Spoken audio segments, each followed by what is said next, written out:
First, you'll have some time to look at questions 1 to 4.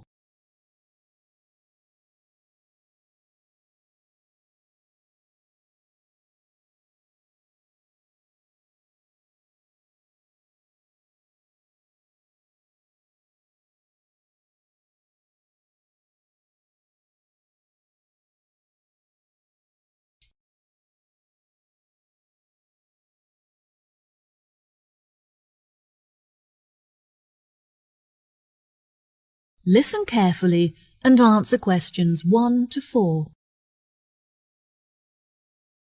Hello, how can I help you today? Yes, hello. I'm just phoning you as I have seen an advertisement on your website for a property that I'm interested in renting. If possible, I'd like to find out some more information before I organise a viewing. No problem at all. What is the address of the property that you'd like to inquire about? It's 21 North Avenue. Okay, what is it that you'd like to know? First of all, I'd like to know what facilities the office has, as I need to make sure that it'll be suitable for my advertising company. I see. The office contains a large open-plan space with a wide frontage onto a busy street with lots of passers-by, so your business would have a really good street presence.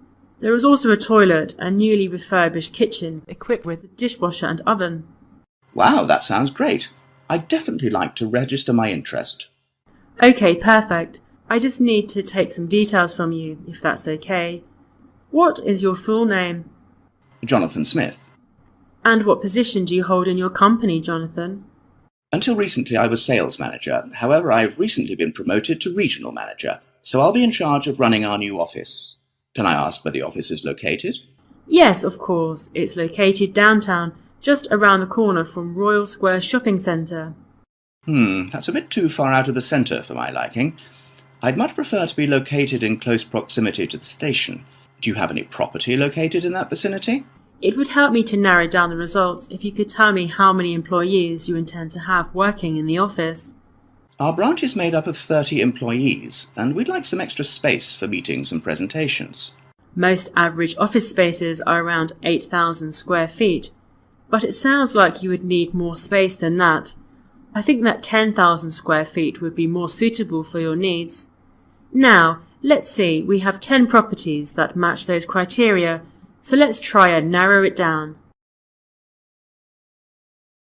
Before you hear the rest of the conversation, you have some time to look at questions 5 to 10.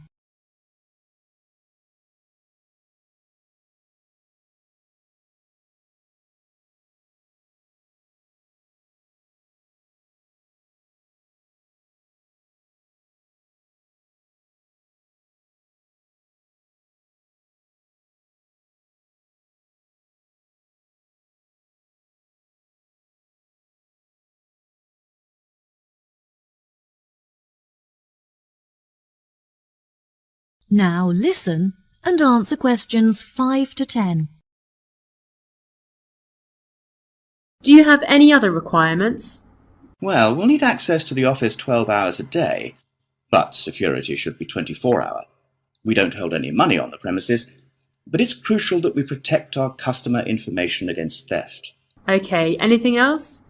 Yes, ideally I would prefer the new office to be split over 2 levels, so that the working office area is kept separate from street level. That will enable us to locate a reception at ground floor level to welcome customers when they arrive. And are there any particular facilities that you need? Our employees work very hard throughout the day, and I want to make sure that they're well nourished. It would therefore be ideal if I could provide them with a kitchen to cook hot meals at lunchtime. Would you want the kitchen to be located at first floor level with the office? No, I don't want the office to be filled with the smell of food. It would be better if the new office had a basement where we could locate the kitchen and staff room area to keep it at arm's length from the workspace. Okay, I have now narrowed the search to 2 available properties. Do you have any other requirements that could narrow our search down to 1 result? All of our office staff will be working at desktop computers, so I'll need the office to be equipped with at least 40 power sockets if possible. Anything else?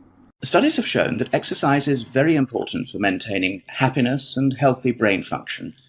In an office environment, it's very difficult to get sufficient daily exercise, so it would be great if they had access to a nearby exercise area. One of the available offices is located next door to a gym. Would this be suitable? Yes, absolutely. A gym is exactly what I was thinking of. Brilliant. Do you need the office to be furnished?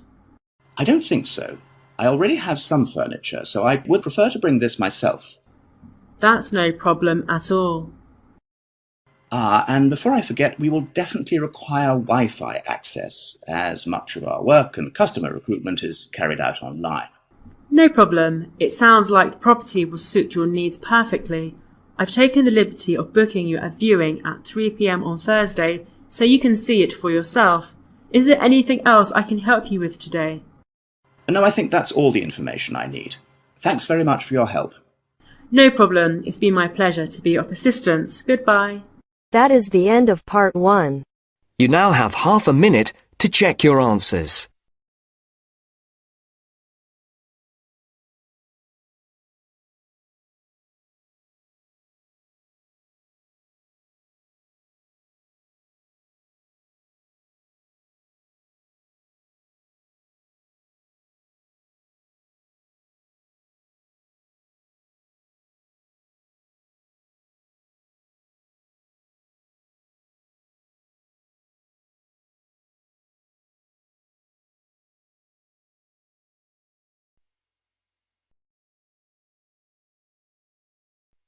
Now turns to part 2. Part 2. You will hear the education officer in a museum giving a talk to school students who are about to start a 1-week work placement in the museum. First, you have some time to look at questions 11 to 15.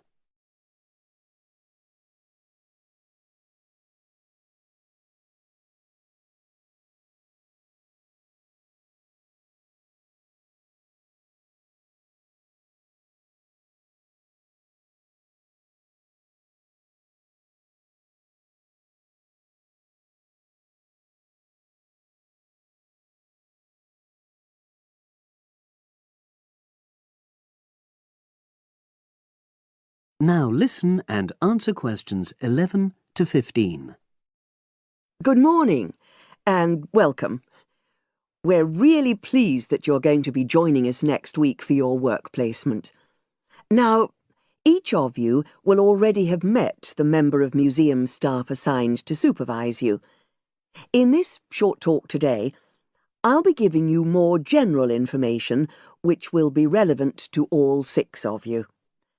Your normal working day is 9 to 5 p.m, but on Monday, because it's your first day, we'd like you to arrive at 8:45. Please note, though, that you'll finish at the usual time. A lot of you have been asking what you should wear for work. Well, you may have noticed that we're not exactly a formal institution, so you'd really be out of place if you wear smart attire like a suit. If you go out on a trip with us, then we'd like you to wear a museum cap. It has our logo on, and we feel it helps people recognise you. But on a day-to-day basis in the museum itself, we say put on your own casual clothing because you'll be doing lots of dusty, messy work. Now, we don't have an enormous number of rules, but work placement is an excellent preparation for the real world of work, and we expect you to be very punctual and reliable. If you're not well, or there's been a hold-up, then what we ask you to do is ring the museum receptionist. He will be in the museum well ahead of opening time, and he'll inform your own personal supervisor in the museum. If you're away for more than 1 day, we'll inform your school tutor. They'll obviously need to make a note of your absence and follow up if necessary. But most of all, we hope you really enjoy yourselves during the placement. Students say they have a lot of fun, whether it's working with kids in our art workshops held every Monday, or, the most popular, when they go out on our outreach work to residential homes, recording elderly people's memories of school days for our oral history project. So, we hope you feel excited by the prospect of starting next week and well prepared. Your personal supervisor will be there to help you with our health and safety requirements when you start next week, and your supervisors will also brief you about the background to the museum, summarising all the huge amount of information on our website. In the next couple of days, it might be worthwhile if you get hold of evaluations and other notes made by students who've worked with us before. You can get a lot of pointers from them. Before you hear the rest of the conversation, you have some time to look at questions 16 to 20.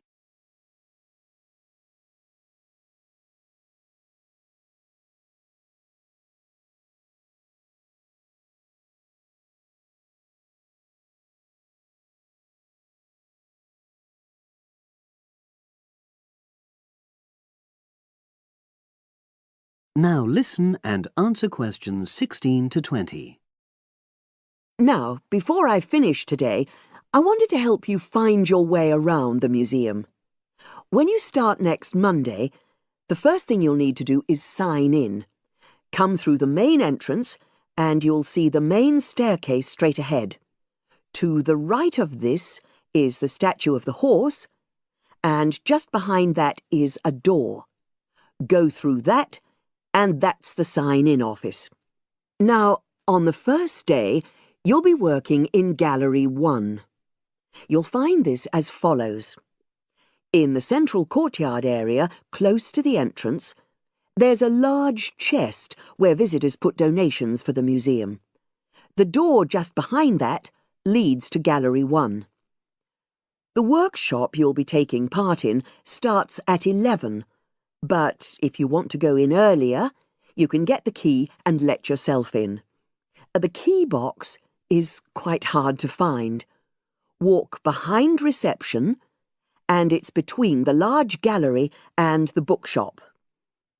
I haven't mentioned breaks, lunch, etc. Unfortunately, our cafe's closed at the moment, so your best bet is to bring a packed lunch. We tend to have our sandwiches in the kitchen area. Go round the reception desk and you'll see a small circular cabinet. The door to the kitchen area is just behind that. Now, every day we put up notices about what's happening in the museum. Your supervisor will brief you, but if you want to check up on details, look on our staff notice board. This is in the corner of the play area, at the back, on the wall of Gallery 3. If you have any questions, I'd be happy to help. That is the end of part 2. You now have half a minute to check your answers.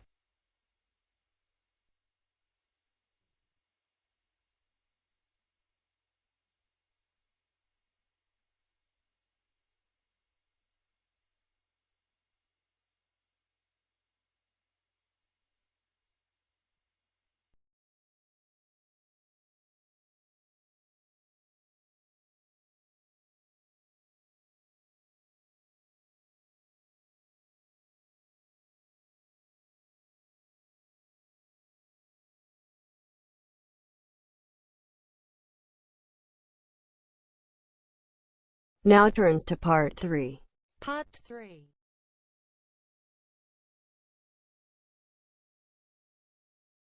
You will hear a discussion between a business student called Marco and his personal tutor about the courses that Marco should take.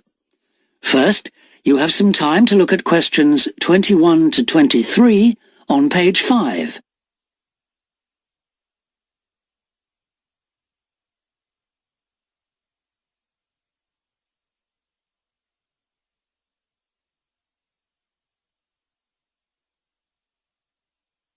Now listen carefully and answer questions 21 to 23. Hi, Marco. Come in. Thanks. I've got a bit stuck trying to select courses for next semester. Could you help me, please? Of course. Sit down.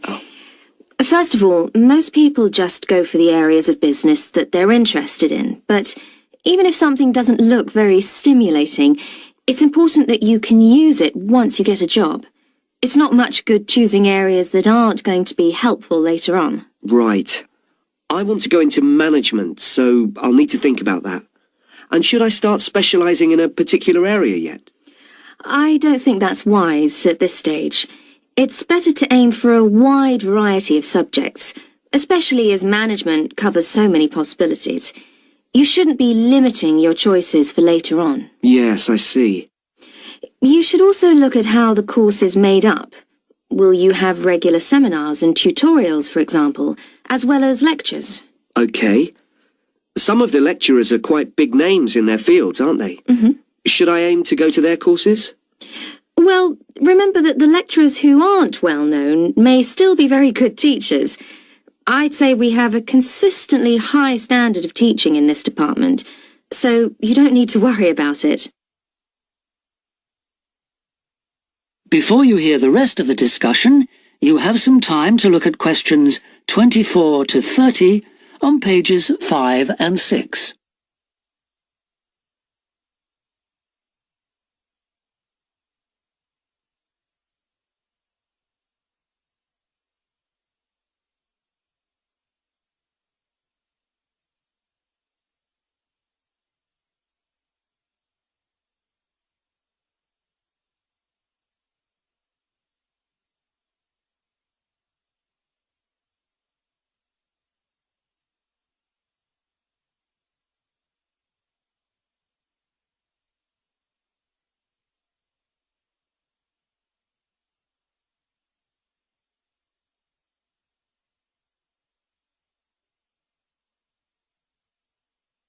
Now listen and answer questions 24 to 30.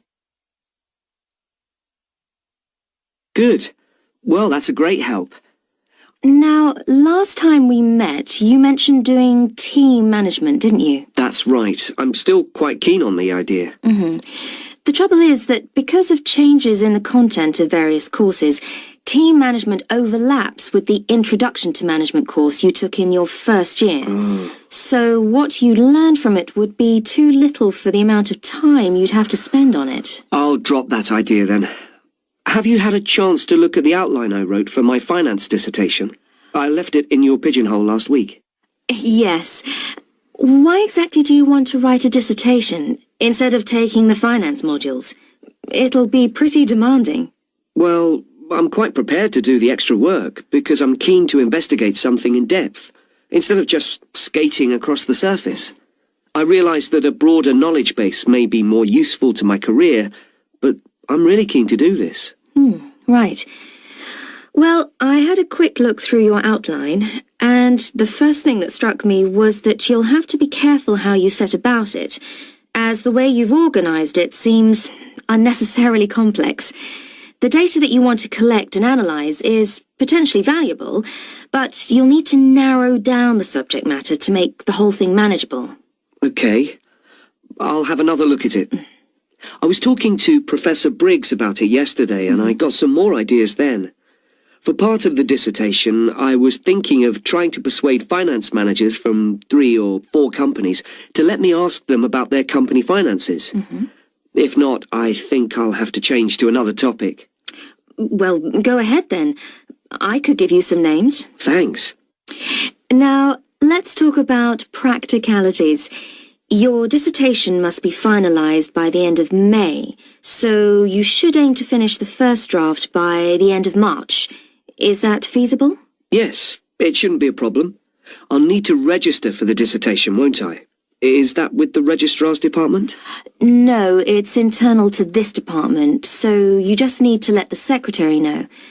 Do that as soon as you're sure you're going to write the dissertation. OK. Then, to analyse your statistics, you're going to need some suitable software. If I were you, I'd drop into the computer office and ask them for a copy. Right. So, if I revise my outline...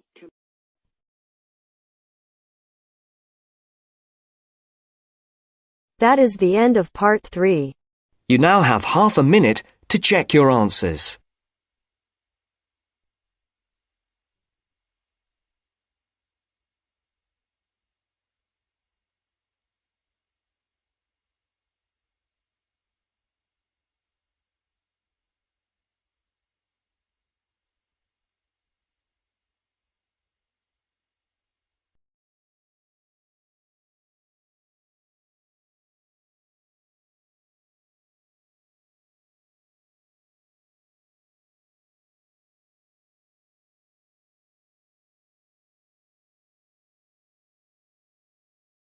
Now turns to Part 4. Part 4. You are going to hear a talk about security in the UK. Listen to the talk and complete the statements below. First, you have some time to look at questions 31 to 40.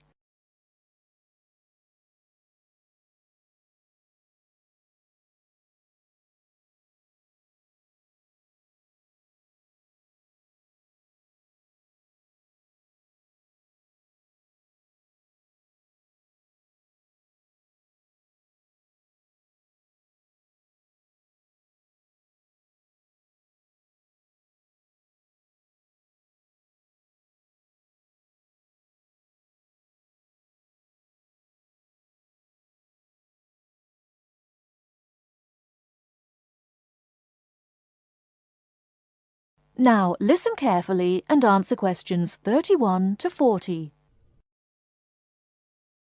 In large cities, for instance London, and crowded places such as airports and stations, there is the risk of theft. We do not want you to suffer the distress of losing important documents and valuables as soon as you step onto British soil. So here are some important do's and don'ts. Don't carry more cash than you need for daily expenses.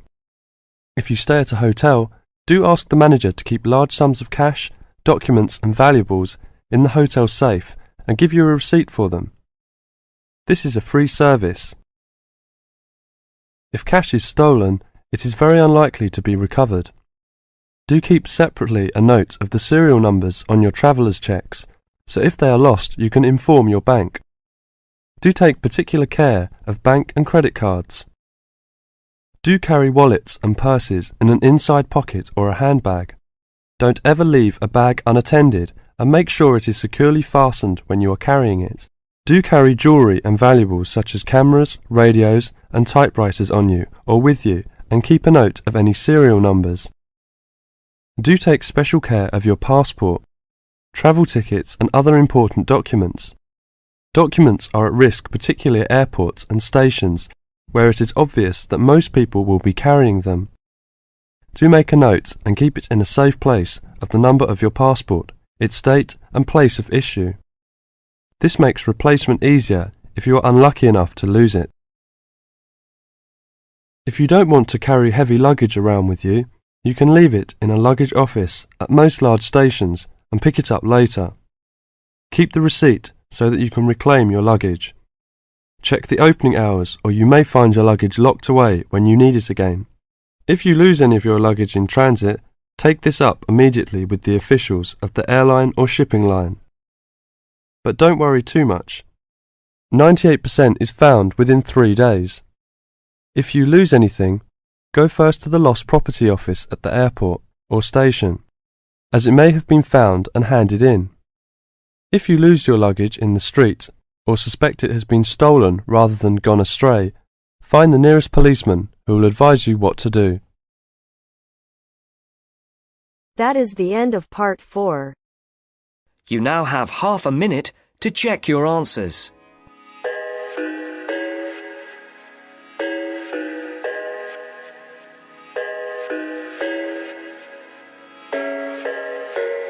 I thought I had it figured out, believed in us, we were meant to be, no doubt. A teenage love, everybody else could see the way we were, living in a fantasy.